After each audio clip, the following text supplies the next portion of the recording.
Dream social welfare कौशल विकास संगठन NGO talent of India trust की तरफ से शिक्षकों और समाज सेवी महान मूर्तियों को किया गया सम्मानित। नमस्कार दोस्तों, मैं talent of India Rohtas Singh Yogi आज आपको लेकर आया है बाकनेर नरला दिल्ली। और आज हम मौजूद हैं ड्रीम सोशल वेलफेयर कौशल विकास संगठन के कार्यालय पर। और आज यहाँ पर बहुत ही हर्ष का विषय है कि एक दो जगह से दो मैनेजर हमारे बीच में हैं। एक बचत करना सिखाते हैं, दूसरा भविष्य बनाना सिखाते हैं।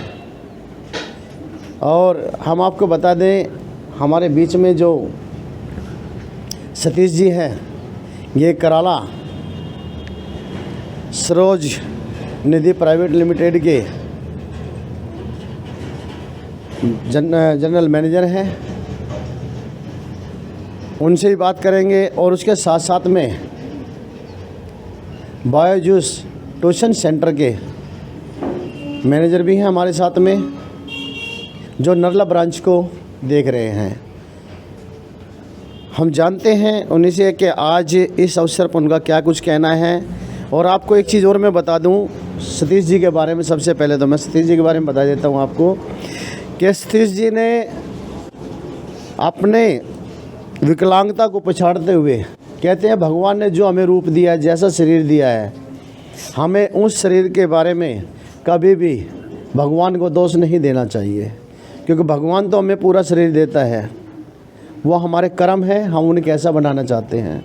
और आज सतीश जी ने वही कर दिखाया है कि जो विकलांगता उनके आड़े आ रही थी, उसे पछाड़ते हुए आज वो जनरल मैनेजर की पोस्ट तक पहुँचे हैं। ये बहुत ही बढ़िया बात है। इसके लिए हम उनका बहुत बहुत आभार भी प्रकट करते हैं और स्वागत करते हैं। टैलेंट ऑफ इंडिया की तरफ से बधाई भी देते हैं उनको कि सतीश जी, सबसे पहले तो आपका स्वागत है टैलेंट ऑफ इंडिया पर भी, और आपको बहुत बहुत शुभकामनाएं। और आज जिस तरह का आपका स्वागत सम्मान किया गया, क्या कहेंगे संस्था को? सर, मैं संस्था का बहुत बहुत धन्यवाद करता हूं। मैं बहुत आभारी हूं जो आप लोगों ने मुझे इस मौके पर बुलाया है। और मैं चाहूँगा नेक्स्ट टाइम भी मैं बार बार यहां आऊं, और मुझे बहुत खुशी हुई है। मेरा थैंक यू सर। एक चीज़ और मैं सतीश जी, एक चीज़ और जानना चाहूँगा। जिस तरह से लोग एक अपनी विकलांगता को या शरीर में कोई भी अंग अगर डैमेज हो जाता है तो उसको लेकर लोग कह देते हैं कि नहीं, मेरे बस की नहीं है या मुझसे नहीं होगा, तो क्या कहेंगे ऐसे लोगों को? सर, ऐसे लोगों को तो हम कुछ नहीं कहेंगे, बट हम ये मानते हैं कि इंसान शरीर से विकलांग कभी नहीं होता। इंसान सिर्फ दिमाग से विकलांग होता है। अगर हमारी सोच बिल्कुल सही है तो विकलांगता कभी भी आड़े नहीं आएगी। Thank you sir. बिल्कुल ठीक बात है ये कि विकलांगता आपके आड़े नहीं आएगी। शरीर जैसा भी हो, अगर आपका शरीर अगर विकलांग नहीं हुआ है तो आपका दिमाग अगर विकलांग नहीं हुआ है तो आप हर मुश्किल को आसान करते चले जाएंगे। चलिए, इसके साथ साथ में बायोजूस के जनरल मैनेजर हैं यहाँ पर, उनसे भी बात कर लेते हैं। और आज उनका जो स्वागत सम्मान किया गया, क्या कहेंगे सर संस्था का आज जो स्वागत सम्मान किया गया है? पहली बात तो बहुत बहुत धन्यवाद, आपने बुलाया और बहुत ही अच्छे से मान सम्मान किया। मुझे आपसे मिलकर बात करके बहुत अच्छा लगा कि आप समाज के कल्याण के लिए बहुत ही अच्छा काम कर रहे हैं। और यही मेरी भी सोच है कि ज़िंदगी में कैसे लोगों को कामयाब बनाया जाए, आगे बढ़ाया जाए। तो जैसे आपका उद्देश्य है, वैसे मेरा भी कि नरेला और नियर बाई एरियाज़ में कैसे लोगों का भविष्य बने, उनको अच्छे से गाइडेंस मिले। जैसे आपने भी कहा और मेरा भी रिसर्च है कि यहाँ पे टैलेंट की कमी नहीं है, बस उनको सही तरीके से निखारने की ज़रूरत है। बस मेरा ये उद्देश्य है कि कैसे हम लोग साथ में मिलजुल के एक ऐसा काम करें और यहाँ का नाम रोशन हो। बस, थैंक यू सो मच। अगर मैं बात करूं, जैसे आपने अभी जो कहा कि मेरा भी यही लक्ष्य है कि नरला के अंदर जो टैलेंट है या आसपास के क्षेत्र में एनसीआर में जो टैलेंट है उसको निखारा जाए। तो हमारे चैनल के माध्यम से आप बता पाएंगे क्या हमारे दर्शक जो देख रहे हैं वो किस तरह से अपने बच्चों के अंदर जो टैलेंट छुपा हुआ है उसको किस तरह से आगे निकाल सकते हैं, किस तरह से आपकी मदद मांग सकते हैं और किस तरह से आप उनका सहयोग कर सकते हैं, कौन सी जगह आपसे कॉन्टैक्ट कर सकते हैं वो? मैं आपको बताना चाहूँगा, प्रोफेशनल लाइफ में बायजूस के अलावा पर्सनल लाइफ में एक मैं सर्टिफाइड कोच भी हूँ और बेस्ट सेलिंग ऑथर भी हूँ। तो पिछले कई सालों से 10-12 सालों से मैं काफ़ी सारे एनजीओज़ के साथ काम कर रहा हूँ और हज़ारों लोगों की ज़िंदगियाँ बदल चुका हूँ। बहुत सारे सेमिनार्स होते हैं जो मैं खुद करता हूँ या लोग मुझे इनवाइट करते हैं, आइदर अपने कंपनी में या अपने समाज में, कहीं पे भी। वहाँ पे मैं जाता हूँ, यूथ से, बच्चों से बातें करता हूँ कि कैसे ज़िंदगी में हर कोई, करोड़ों बच्चे पढ़ तो रहे हैं, कामयाब बहुत कम लोग हो रहे हैं। तो आप लोग मुझे इनवाइट कीजिए। मैं आप लोगों को जो भी मेरे लाइफ का संघर्ष रहा है, क्या मैंने सीखा है, वो आपको सिखाऊंगा। और डेफिनेटली 100% आपके बच्चे हैं, यूथ हैं, वो लोग हमेशा अपनी ज़िंदगी में आगे ही बढ़ेंगे। Thank you so much. ठीक बात है। तो हमारे चैनल के माध्यम थोड़ा सा आप उनके एक एड्रेस और अपना बता दीजिए, ताकि वो अगर कांटेक्ट करना चाहे तो आपकी किस तरह से कांटेक्ट करें और अगर फ़ोन नंबर देना चाहे तो आप फ़ोन नंबर भी दे सकते हैं। संस्था का तो ऐसे अभी डायरेक्ट नंबर वैसा कुछ नहीं है। नरेला में हमारा सेंटर है, बाईजूस ट्यूशन सेंटर, पुरानी अनाज मंडी के पास। वहाँ पे भी लोग आके मुझसे मिल सकते हैं और आपसे भी कांटेक्ट कर सकते हैं। आप तो अभी हमेशा के लिए हमारे साथ जुड़ी गए हैं। जी। तो जब भी आपसे कोई कांटेक्ट करेगा तो डायरेक्टली। और दूसरा, हम अगले हफ्ते से कुछ अपना सोशल मीडिया पे पेजेस वगैरह लाने वाले हैं, वहाँ के थ्रू डायरेक्टली कांटेक्ट कर सकते हैं। बिल्कुल। तो एक तो आप यहीं हैं हमेशा हमारे साथ जुड़े हुए, दूसरा हमारा यहाँ पे सेंटर और ऑफिस सही है, और तीसरा हम सोशल मीडिया चैनल लाएँ जहाँ से लोग जुड़ सकते हैं हमारे साथ। में हमारे साथ में दैया जी भी हैं। और बात वही आती है कि कद शरीर मायने नहीं रखता, मायने रखता है तो उसका कार्य है। और आज सुरेश दैया जी भी बहादुरगढ़ सरोज इंडिया निधि लिमिटेड के जनरल मैनेजर हैं। सर, क्या कहेंगे आज जो आपका यहाँ पर स्वागत सम्मान किया गया है संस्था के बारे में, और जिस तरह से लोग कह देते हैं कि ये काम मेरे बस का नहीं है? सबसे पहले मैं बहुत बहुत आभारी हूँ आप सभी का। बहुत बहुत धन्यवाद, आपने आज हमें यहाँ आने का मौका दिया। इसका मेन जो उद्देश्य वो जाता श्रेय वो विनोद जी, हमारे विनोद अरोड़ा जी और मैडम संगीता जी जो यहाँ की अध्यक्ष हैं। और ऐसे मैं मानता हूँ कि ऐसे अवसर पर हर इंसान को मतलब कोशिश करनी चाहिए कि वो जुड़े। और मेरा कहने का भाव यहाँ पे ये है कि जो ये अपनी ड्रीम सोशल वेलफेयर कौशल जो विकास संगठन है वो जो कर रहा है वो समाज को एक अच्छी दिशा दे रहा है। और समाज में जो गरीब तबका है, पिछड़ा वर्ग है या जो भी ज़रूरतमंद है, उन सब के सहयोग के लिए काम कर रहा है। साथ ही साथ हम अपना काम कर रहे हैं, जैसे एजुकेशन से जुड़े हुए हैं प्रदीप सोनी जी हैं, आप हैं और सतीश जी हैं।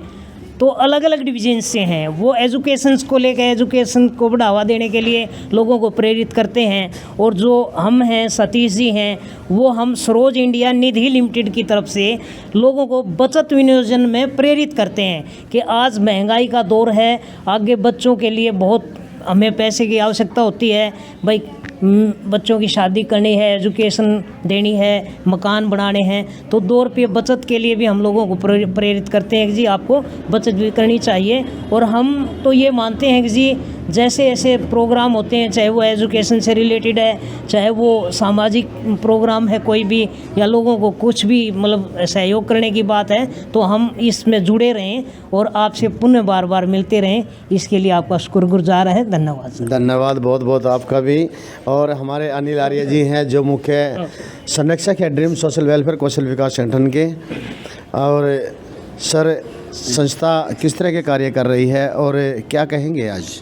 नमस्कार दोस्तों, ड्रीम सोशल वेलफेयर कौशल विकास संगठन मुख्य संरक्षण, यहाँ पर जो कार्य किए जाते हैं सिर्फ गरीब बच्चों के लिए होते हैं। हर किस्म की मदद यहाँ होती है और आए हुए सभी अतिथिगणों का हमारी ड्रीम सोशल कौशल विकास संगठन की तरफ से आपका भव्य स्वागत है। दूसरा, दान देने के लिए इससे बड़ा दान कोई नहीं है जो गरीब बच्चों की मदद की जाए। मंदिर, मस्जिद, गुरुद्वारे, कहीं भी आप कुछ भी चढ़ा दो, उसका कोई बेनिफिट नहीं है। गरीब बच्चों की हेल्प करो, बुलंदियाँ छुएंगी आपको ऊपर तक समय समय पर। जितना भी हो सकता है, डिमांड किसी की कोई कुछ नहीं होती है, जितना भी आप हो सकता है उतना ही गरीब बच्चों को दो। दूसरा क्या है, 5 तारीख को मेरा पोता है आदर्श वर्मा, यहाँ पर जितने भी बच्चे हैं उनको सबको कंबल वितरित किया जाएगा। बहुत बढ़िया। जितने भी बच्चे हैं यहाँ पे, चाहे 20 है, 30 है, 50 है, जो भी हैं, सब बच्चों को एक एक कंबल दिया जाएगा जन्मदिन के मुबारकबाद। इसलिए सभी आप मेंबरों को यही है कि जितना भी हो सकता है इन बच्चों के लिए मदद की जाए। बहुत बढ़िया, बहुत ही अच्छी बात है ये। और इस तरह की पहल होती रहनी चाहिए कि बच्चों के जन्मदिन पर हम इधर उधर पैसा बर्बाद ना कर इस तरह से अगर हम गरीब बच्चों का अगर सहयोग करते हैं, और वो भी सर्दी के मौसम में या उससे भी अलग हटकर हम स्टेशनरी होगी या उनके खाने पीने के लिए साधन जुटाना हो गया, इस तरह की अगर मदद हम करते हैं तो कहीं ना कहीं हम उन बच्चों को गरीब नहीं अपने साथ मिलाकर चल सकते हैं। उनको कभी गरीब रहने ही नहीं दे सकते, क्योंकि सबसे ज़्यादा गरीब वो होता है जो अशिक्षित होता है। तो होगा ही इसलिए नहीं। सबसे ज़रूरी है पहले अशिक्षित को शिक्षित करना। और जो यहाँ पर ड्रीम सोशल वेलफेयर कौशल विकास संगठन के जो अध्यक्ष हैं श्रीमती संगीता राजकुमार योगी जी, जो प्रॉपर कर रही हैं, आज उन्हीं से भी जानते हैं। संगीता जी आज जो उन्होंने यहाँ पर अपनी संस्था पर कुछ गरीब महिलाओं को जो यहाँ पर सिलाई वगैरह सीखने के लिए आती है, आज उन सभी महिलाओं को गर्म कंबल भी वितरित किए गए हैं। आज क्या कहना है उनका? मैं धन्यवाद करूंगी ब्रांच मैनेजर सतीश जी का और इनकी पूरी टीम का, जो हमारी संस्था पर आए और हमारी महिलाओं के आने वाले भविष्य के लिए बहुत अच्छा उद्देश्य लेकर आए। उन्होंने बचत करना सिखा के और एक लोन द्वारा कोई भी रोज़गार या आत्मनिर्भर बनने के लिए उन्होंने जो अच्छी योजनाएं बताई, उसके लिए मैं पूरी टीम का धन्यवाद करती हूँ। और बायूस से जो प्रदीप सोनी जी हमारी संस्था पर आए, जिस तरह हम बच्चों को एजुकेशन देकर आगे बढ़ाने का कार्य कर रहे हैं, उनका भी उद्देश्य वही है कि वो भी जो बच्चे किसी कारणवश पढ़ाई पूरी नहीं कर पाते या पढ़ाई छूट जाती है, ऐसे बच्चों को आगे बढ़ाने का कार्य प्रदीप सोनी जी हमारी संस्था की तरह कर रहे हैं। तो आज हमारी संस्था पर सभी आए और सभी का एक ही उद्देश्य है कि महिलाओं को और बच्चों को आगे कैसे बढ़ाना है और उनके आने वाले भविष्य के लिए क्या उद्देश्य होने चाहिए। तो इसी माध्यम से जुड़कर हम सब एक साथ मिलकर कार्य करेंगे और इस अच्छे कार्य के लिए मैं सभी का तहे दिल से धन्यवाद करती हूँ। धन्यवाद। इस तरह से अध्यक्ष जी ने बताया कि जो टीम यहाँ पर पहुँची है उनका भी उद्देश्य वही है और जो संस्था जो कार्य कर रही है उस संस्था का भी यही उद्देश्य है। तो क्यों ना एक और एक मिलकर 2 की बजाय 11 हो जाए और 11 होकर क्यों ना इस देश से भूखमरी अशिक्षितता को ख़त्म करें और उसके साथ साथ जो बेरोज़गारी है उसे भी समाप्त करें और जो निर्धनता है उसे भी हम कहीं ना कहीं एक एक पैसा जोड़कर दूर करने की कोशिश करें ताकि कोई भूखा ना रहे। बने रहिए टैलेंट ऑफ इंडिया के साथ।